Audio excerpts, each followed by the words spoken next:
Эх, ежики, ежики, есть иголки, ножики, а за эти ножики срок дают большой. Андрюха, ты тут-то? И я тут-то! Здравствуйте, Тигр. Андрюха, здорово. Здорово, здорово, дорогой. Чё, как жизнь? Ночами недоношенных, поднимаем брошенных, ходим, давимся, один черт поправимся. Ну понятно, тоже как всегда. хорошо. Как всегда, что жаловаться? Понятно. Календарная 38 попугаев. Не попадался. Блин, жалко. Я его тоже не видел, что да? жаловаться? Календарная осень, тут дождик, тут. Сегодня, знаешь, днем вот это. С утра вышел такой, мелкий такой, противный, к обеду, чук-чук. Вроде нормально. 5 вечера опять что-то. Ну, осень, ну что, ну. Депрессуха, короче. У кого-то депрессуха, у некоторых это обостряется синдромы. Ну, некоторые сидят на антидепрессантах. У меня, знаешь, антидепрессант вот это 1,5 литра. Ну, я и имел в виду эти антидепрессанты. Просто Не, как бы не понимаешь, стал уточнять. вот понимаешь, вот сейчас слово сидят, это разное. Кто-то на бутылку, кто-то выпивает. Ну, я же уточнил, что на антидепрессантах. А там уже каждый пусть думает в меру своей испорченности. Да, Я обобщил. Согласен с тобой, согласен. У тебя как? Да нормалек, чё? Тоже вышел, целый день льет, что-то походил, посидел, что-то пописал немножко. Есть что-нибудь Так новенькое? день и прошел. Из стихов? Ну да, ты что-то там писал. Ну, из старенького немножко подработал. Буду рад услышать. Для наших общих знакомых подарок. Наверное, думаю, догадаешься. О ком я говорил. Не люблю я Питер. Хоть ни разу не был. Мне Москва милее. И приморский ветер. Лев Толстой на сопке. Суета Арбата. Вечера в находке. В Лужниках фанаты. Сопки словно горы. Тихий шепот моря. Красный свет рубинов над Москвой рекою. Как они похожи и такие разные. Шумная Тверская и милая Светланская. Шаморские пляжи и река в граните. Не Нева, конечно. Питерц, простите. Так что я бы, блин, добавил красного словца. Так что не звездить. Ну, сам понимаешь. Возможно, это кто-нибудь, может, из потомков напечатает. Поэтов тоже были матерные стихи, но мы как-то все пока еще... Ну, опять же, матерные стихи, это знаешь, сколько там всего такого непонятного были, не были. Мы что-то написал в таком Ну же да, да. стилистике. Там, Так что пишем в более деликатной культурной канве. Игорь, вот такой вопрос. А вот как ты к этому пришел, чтобы стихи писать? Это что это было? Андрюха, расскажу случай. Как бы у меня, когда служил, корабль назывался «Строгий». И когда на день ВМФ с друзьями встречаешься, ну, первый вопрос, где служил? На Тихом. А на чем? На корабле. А как корабль назывался? «Строгий». Так ты что, сидел, что ли? Проговори У всех. И у нас на корабле была такой мем, я не знаю, как 3 года строгого. Кораблю было 45 лет. Понял. Кораблю было 45 лет, и у меня здесь товарищ живет, Олег Безязыков. Он, как я узнал, шансонье. Познакомились, у меня собака была, он животных безумно любит. Вообще природу, животных. Я говорю, Олег, ну так и так, давай ребятам на день рождения корабля подарок сделаем. Он говорит, да не вопрос. Ну, гонорар говорили, все понятно, что человек зарабатывает. Я прихожу домой, сажусь вот за этот стол, буквально за 2 часа пишу песню. Как это пришло? Причем в этой песне все припевы даже разные. Не то, что там, даже припевы. Там где-то куплетов 6 в этой песне. Полностью вся служба описана. Ну, молодчик. Да, Олег говорю, так и так.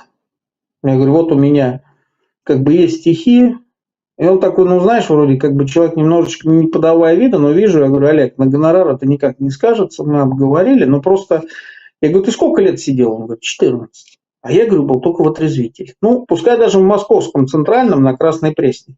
Вот скажи мне, пожалуйста, я что-то могу о тюрьме вменяемое написать, песни? Он говорит, конечно же нет. Я говорю, то же самое о корабле. Сколько бы я тебе не рассказывал, ты этого все равно не сделаешь лучше меня, потому что я это прошел, и я это все выложил на бумагу. Вот, и как бы вот с того момента так получается, что...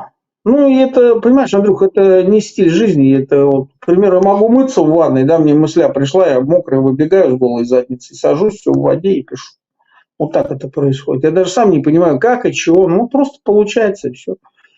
Ну, при ты не этом... думал, может быть, это там дар оттуда? А может быть, ну а откуда? Оттуда все идет из космоса, там, от создателей, от Творца, по-разному люди называют. Я Потому что, лично ну, шучу, я говорю, например, я что-то пробовал в я говорю, с Unity, ноги ему знаешь. дверь так вышибает, заходит, тетрадку бросила, пиши, и ушла. Не прощайся. Я знаю, что-то пробовал там по юности, первая влюбленность, что там Ну такая да. хрена, ой, не мое. Ну, у меня вот тоже ребята, морпехи как-то говорят, Зятёк говорит, дядя, напиши что-нибудь про морскую пехоту. Я говорю, Вадик, вот не надо этого говорить и просить. Я говорю, это получается как заказ, и уже получается, что ты работаешь на заказ. А это очень тяжело. Тем более, даже пускай и морская тема, но все равно немножечко как-то Ну, тема такая, в которой я не сильно следующий. другая Да, и поэтому, блин, тематика. Ну, я понял, ты можешь на, как бы на бумагу выложить то, что ты переживал, чувствовал, что видел, да, как бы, да. ну, опыт свой, а? Ну да, либо ты вот выходишь из дома, да, к примеру, как есть у меня там раннее утро стихотворение, вышел, да, вот весна там, в душе, там раз прям идешь, оно прям пишется, раз пришел, потом где-то группировал, где-то рифму поправил, все, стихотворение готово. Я говорю, это вот, и это даже не объяснишь, Андрюх, никак. Ты знаешь, как есть такой анекдот, когда колхозника отправили там за границу. Он приехал, все всего собралось, жена рядом. Говорит, ну скажи, выхожу, говорит, налево. Смотрю направо. Жена плачет. Манька, ты что плачешь? Говорит, красота-то какая. Ну да, да, что тут, Андрюх, из этого всего. Так что само приходит, как не знаю. Или, к примеру, еду по дороге, вот стихотворение «Осень» есть, да, такое одно из моих любимых, да, там смотрю там вот это вот золотое все это по Каширскому шоссе, дворики, деревеньки, бабушки эти тыквы выносят красивые, выкладывают, яблоки. Оно само как-то приходит, и хер его знает, откуда это Ну, берется. это значит, это не так просто тебе это дано. Ну, наверное, говорят, давай-ка, мудила, люди ей Не, порадуют. ну вот видишь, вот почему вот многие люди, да, вот такие творческие, у них начинается творческий ступор. Когда вот Да. бах-бах, а потом и Так начинается вот, вот оно это, это, понимаешь, лавандос косить, блин, лаве. И уже вот когда это идет не оттуда, а по заказу, вот это, наверное, ну, я же, вот я поэтому обратил, мне многие говорят, там, давай издайся. Я говорю, ребят, нет. Во-первых, материала мало на то, чтобы издаваться. А во-вторых, да, вот все, говорю, надо залезть на стихи.ру, просто вот все, что вот есть. я тебе только хотел посоветовать, там же есть что-то такое, как бы, ну. Ну, этот сайт называется стихи.ру, ты там делаешь свою страничку, там все это печатаешь, скажем так, да, и у тебя автоматически уже твои авторские права за тобой закрепляются именно на то, что ты там выкладываешь. Мурат, Беларусь, огромный привет. И знаешь, как бы, да, я когда, ну я как, я для себя там чуть-чуть резал по Да дереву. понятно, Андрюх. Я для себя там из фанеры что-то там, рамочки, шкатулочки, ну, детство, ну, блин, чем было заняться на севере, когда 2 месяца пурга и по телевизору 2 канала и там кинозарисовки по часу. Вот это трам-там-там, тарам-там-там, помнишь, да, вот это. Угу. И мне вот, а можешь такое же сделать? Ну, там, да, там рамочку для фотографии. Говорю, а такое мне уже не интересно. Ну да. Я уже это делал. Мне это шаблоны вот это. Ну да. Вот творчество как раз есть. Есть творчество, а есть вот оно, производство. Вот это надо разделять.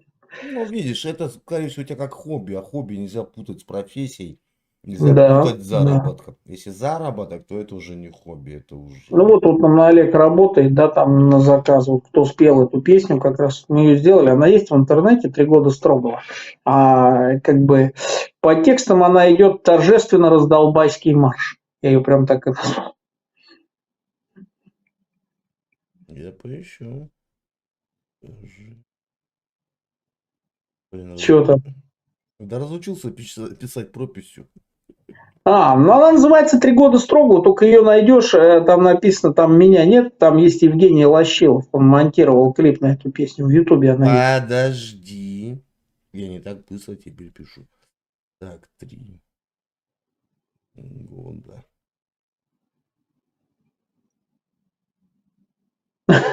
Как? Евгений? Строгого. Да-да-да. И кто? Евгений или как ты сказал? Евгений Лощилов. Лощилов. Ну, он как бы монтировал клипы, и там его проще всего даже в голосовом Евгений Лощилов, 3 года строго. У тебя прям ролик выйдет, там корабли, моряки, и погнали. Блин, посмотрим, я думаю, что. Я пишу после института, блин, я печатными, видишь, я херачу печатными, я не могу, вот все. Вот. В институте Понятно. вот эти чертежи, еще на заказы эти. Я ж туши все делал. Ну, я помню, что мы в технику... в техникуме чем мы карандашом простым рисовали заточенным, да, тушью. Не, А тушью дипломная работа была. а я тушу фигачил, все. Я чертежи, у меня Мгм. был набор этих рапидографов, ресфедеров. Ой, как вспомнил. И все, и вот и с тех пор все вот как это, как Ну, отбило рукой и все. Тем более, меня ж когда увидели, у меня была лучшая графика на потоке в институте. И учителя, графики дежурств, вот это, кто когда в отпуск, вот это, в туши иди пиши. Меня там с пар снимали, там такое было. не знаешь, что научился делать? Было такое, журнал выходил, когда я служил, «Военное обозрение» назывался. И в нем очень часто были не фотографии, а как это сказать, рисунки туши, вот это как это называется правильно-то, когда рисуют гравюры, не гравюры, как они правильно. Ну, Ну, графика, в общем, да. графика, да, парусники. И что мы делали? У нас планшет такой был, автопрокладчик огромный. Оргстекло, туда карту вставляешь, он автоматически прокладку курса делает, и он подсвечивался. И что делали? Резали кальку для альбомов дембельских, клали эту картинку, и что самое интересное, рисовали пером. Сейчас, кстати, покажу даже. Ну, вообще классно было. И этот аппарат мы в институте называли дралоскоп. Почему-то.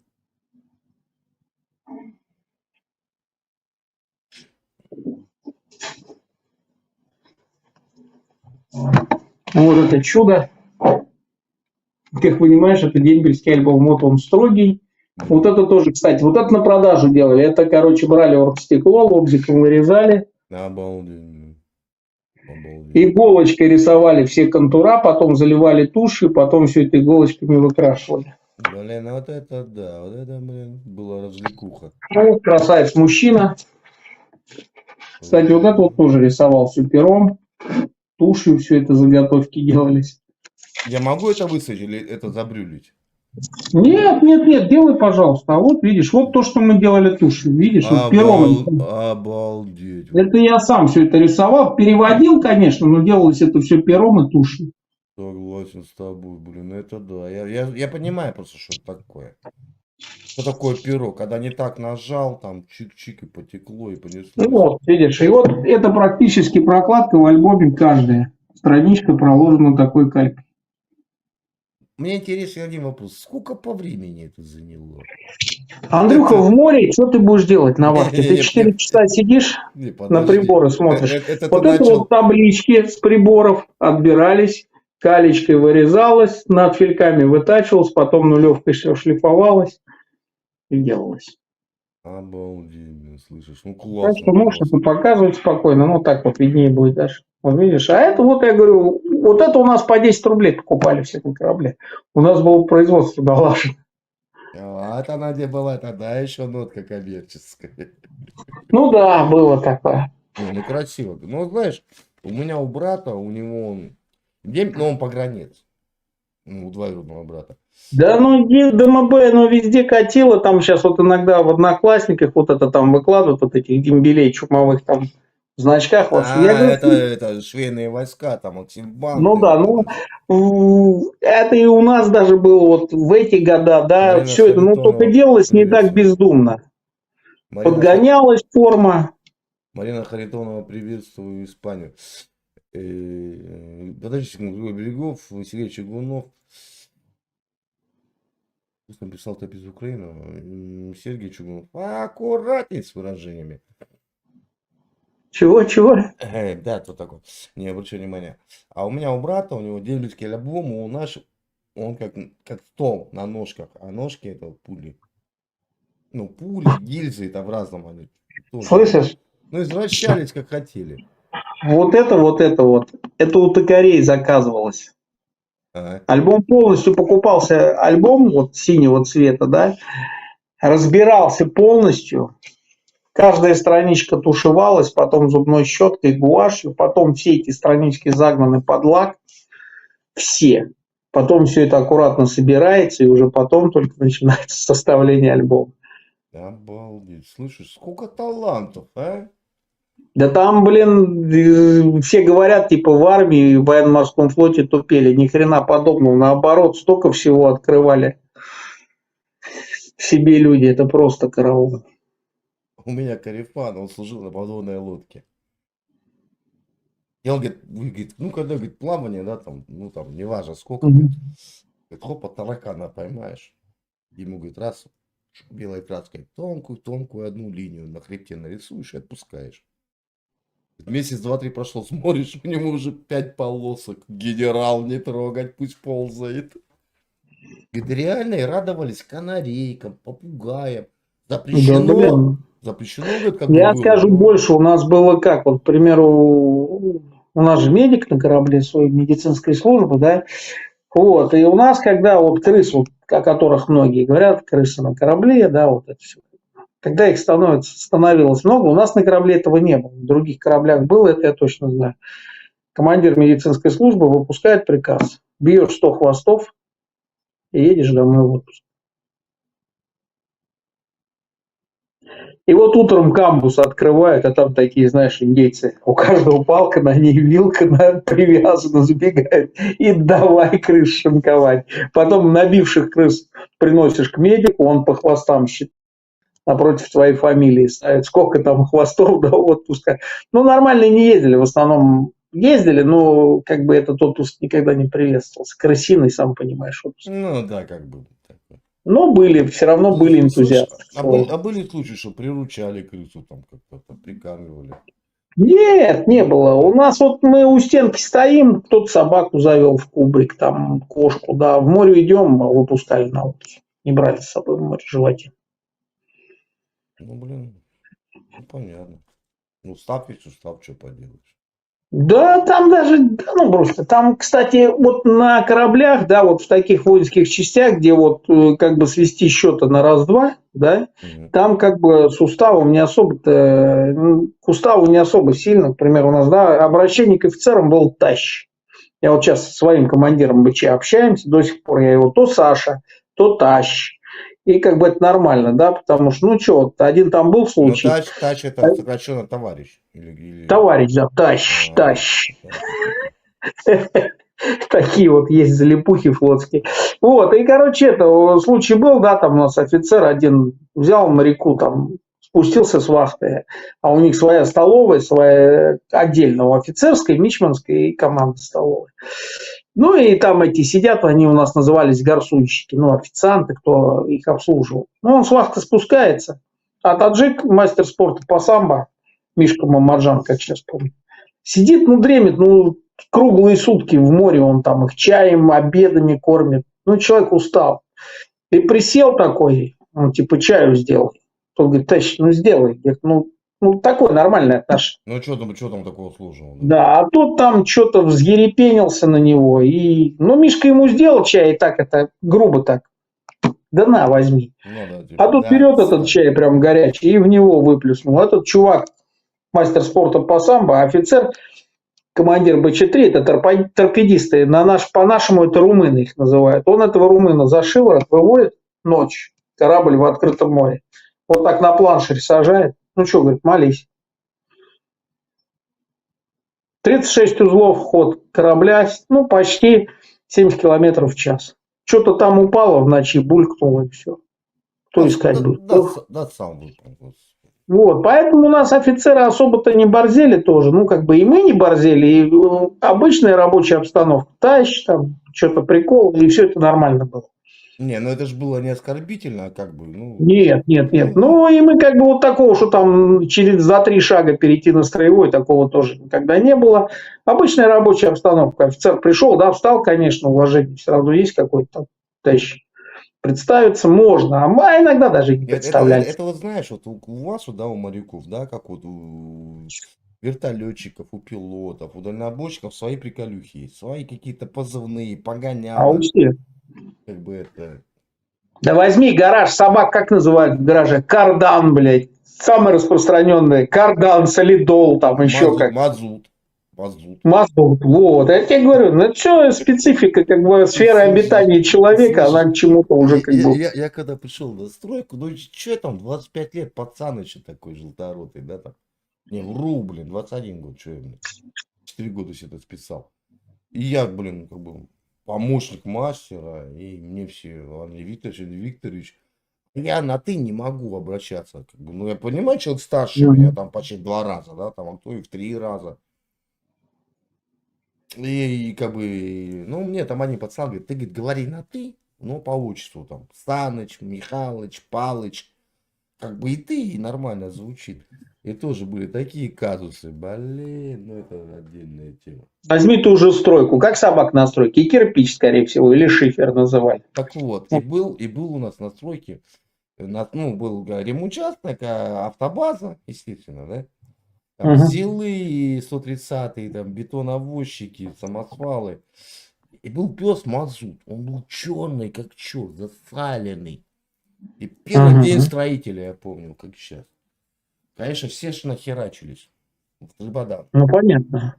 И тут Мазут подбегает, и у кого-то возникает светлая мысль. А давайте мы его хоть раз в жизни искупаем.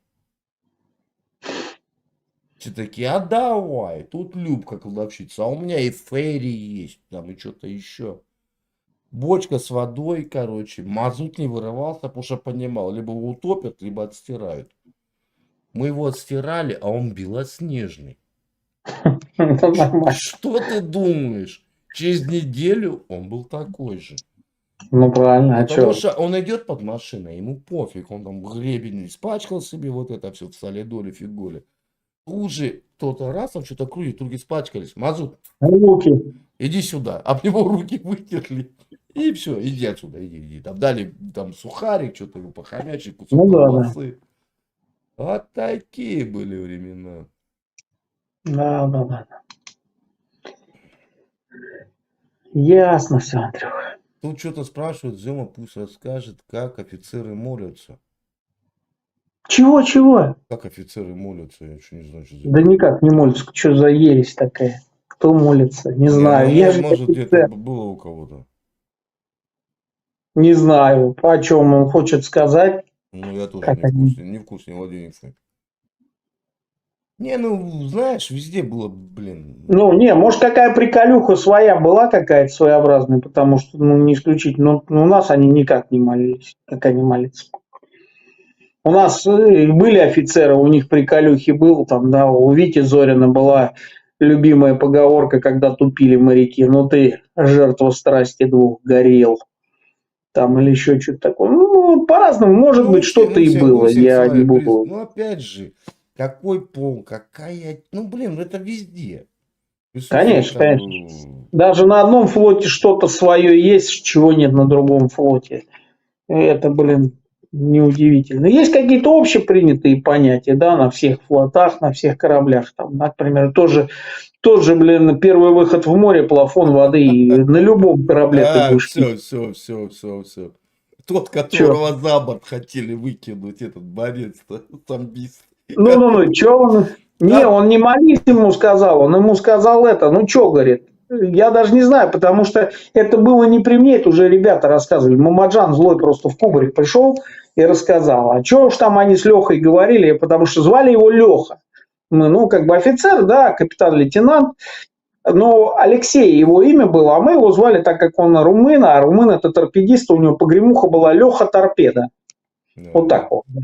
Смотри, у меня Григорий Бирюков пишет. А у соседа в гараже овчарка Приора, а у меня просто Леха. Ну и что, да, я говорю, среда обитания и как бы вот эти все примочки, они как бы везде как бы соответствуют этому. Ребят, мы русские, у нас, как говорил это дядя Миша Задунов, кнокалка работает у всех по-разному. Мы бывает в таких ситуациях выходим из тупиковых, просто думаешь, да ну Ну нафиг. я вот это, у Бабая был на стриме, да, я им рассказывал случай, ну, мы как бы вот на Тихоокеанском флоте ходили на учение Team Spirit. Ну, вот американцы с корейцами проводят в Корейском проливе. И, в общем, мы ходили за Медуеем, а до нас ходили ребята в 86-м году, а мы в 88-м были на этих учениях. И вот мой годок, так называемый, ну, деды, а у нас дедов нет на кораблях, у нас годы, годки. Вот, и мой годок Женька рассказывает, пошли они на Team Spirit, пришли, стоит Медуей. Наши рядом встали, а меня американцы спокойно к этому относятся, потому что знают, что вот наши будут за нами ходить официально. Когда у нас учение, какая-нибудь ихняя шлюпка тоже за нами ходит, какая-то херобора. Вот, встали, ночь переспали, утром Медуей выбирает якоря, пошел. Наши выбирают, выбрать не могут. Зацепился якорь за что-то. Задача-то следить за Медуеем. Ну, командир бригады. Майнайте, короче, за борт цепь и пошли, чтобы не ушел. В общем, цепь стравили за борт, ушли. 2 дня ходят, командир вызывает боцманов на ходовой мостик. Говорит, мужики, там же не один Медуей, он же не как наш крейсер Москву послали в район боевых действий в одну харю. Они ходят в авианосной группе, там несколько эсминцев его прикрывают. И командир говорит, что-нибудь давайте, смотрите, там в такелажке пенопласт есть, подобие якоря. Говорит, слепите, ну и приклейте. Ну, чтобы симметричность была. Ну, вот смотрите, ну, пошли сделаем. В такелажку заходят. А на Медуе учения, вертолеты взлетают, вот эти Сикинги, Сипроспрайсы, Хорнеты, вот эти самолеты летают, вся эта канитель. Кружится в небе. Картина маслом. 2 русских моряка вдоль надстройки. На плече несут 6-тонный якорь. Вертолетчик, вот он сидит, шлем этот стрекоза, он эти очки поднял от удивления, они просто были в шоке. Но больше они удивлялись, когда этот якорь клеили к скуле корабля. Два матроса клеют 6-тонный якорь. Ровнее там не ровнее. Вот это хохма была. Слышишь? А еще ж наши умельцы выкрасили, да? Чтобы он был с отливами. Симметрично, да, симметрично. Его же в черный цвет покрасили еще. И по шкафу тут. По главной улице с оркестром я. Не, ты знаешь, я смотрел где-то то ли Малайзия, не помню, идет дождь, воды по колено. Как идут эти пиндосы, да? Этот ролик, да он в Одноклассниках, он в наших группах морских, он уже глаза намотали. Он везде засветился, ну да, просто, ну вот гордость берет, да, вот. Просто он берет гордость, вот. Все таки могут, блин. Хоть так, да. А при мне чуть войну не развязали. Ну ты рассказывал, да, было дело. Да, про башню, когда повернули башню на вертолет. Посмотреть решили, на вертолет поближе. Было. Идиоты. Ладненько, Игорь, побегу дальше. Давай, Андрюх. Спасибо тебе за общение, как всегда. Давай. Всегда был рад.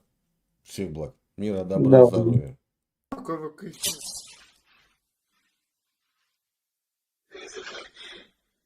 Если что,